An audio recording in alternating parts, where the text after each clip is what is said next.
নমস্কার and I welcome to national affairs. আমি উৎপল। আজকে তোমাদের সামনে খুবই ইম্পর্টেন্ট একটা টপিক, যে টপিকটা তোমাদের সারা বছর কিন্তু জ্বালাবে, সেই টপিকটা নিয়ে আলোচনা করব। তবে টপিকটাতে যাওয়ার আগে তোমাদের কাছে জিজ্ঞেস করবো একটা কোশ্চেনটা হলো, রাম মন্দিরের প্রধান আর্কিটেক্ট কে? তো তোমরা কমেন্ট সেকশনের উত্তরটা করো, যার উত্তর সঠিক হবে তাকে দিয়ে দেবো আমি একটা হার্ট রিয়াক্ট। তাতে তোমরা বুঝে যাবে যে সঠিক উত্তর কোনটা, এবং আমি চেষ্টা করব এর উত্তরটা ভিডিও শেষে দিয়ে দেওয়ার। আমাদের যে আজকের টপিক, সেই টপিকটা হচ্ছে Subhash Chandra Bose disaster management award 2024। এটা দেওয়া হলো।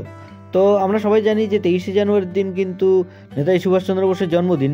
এই নেতাজি সুভাষচন্দ্র বোসের দিনকে দেশপ্রেম দিবস হিসাবেও পালন করা হয়, পরাক্রম দিবস হিসাবেও কিন্তু পালন করা হয়ে থাকে। তো এই 23শে জানুয়ারির দিনই অ্যানাউন্সমেন্ট হলো Subhash Chandra Bose disaster management award. তো এবছরের 2024 সালের ডিজাস্টার ম্যানেজমেন্ট অ্যাওয়ার্ডটা পেয়েছে কিন্তু 60 প্যারাশুট ফিল্ড হসপিটাল, উত্তরপ্রদেশের এই সংস্থা। এই সংস্থা 51 লাখ টাকা কিন্তু পুরস্কার মূল্য পেয়েছে।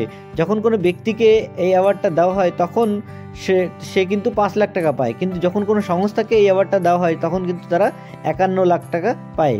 এই যে 60 প্যারাশুট ফিল্ড, এটির স্থাপনা হয়েছিল 1942 সালে। মানুষকে বিপদের সময় রক্ষা করাটা বা এয়ারলিফট করা, মানে হেলিকপ্টার বা প্লেন দিয়ে গিয়ে সুবিধা দেওয়াটাই কিন্তু এই সংস্থার প্রধান কাজ। অপারেশন দোস্ত, যেটা তুর্কিতে হয়েছিল, অপারেশন মৈত্রী এবং উত্তরাখণ্ডের যে বন্যা হয়েছিল, সেই বন্যাতে সাহায্য কিন্তু এরাই করেছিল।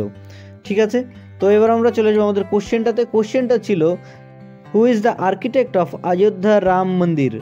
আমরা সবাই জানি কি 22শে জানুয়ারির দিন রাম মন্দিরের উদ্বোধন হয়েছে, এবং এই যে রাম মন্দির, এর মেন আর্কিটেক্ট কে ছিল, এটাই ছিল কোশ্চেন। তো এর সঠিক উত্তর হচ্ছে অপশন বি, চন্দ্রকান্ত সোমপুরা। রামসুতার আমরা জানি যে তিনি সর্দার বল্লভভাই প্যাটেলের মূর্তি স্থাপন করেছিলেন। তো এই ছিল আজকে আমাদের টপিক। আশা করছি তোমাদের ভালো লেগেছে টপিকটা। এভাবেই আমার সঙ্গে থাকো, আর সামনে কোনো একটা ইম্পর্টেন্ট টপিক নিয়ে এসে আমি আবার হাজির হব। সো ততক্ষণ পর্যন্ত বাই।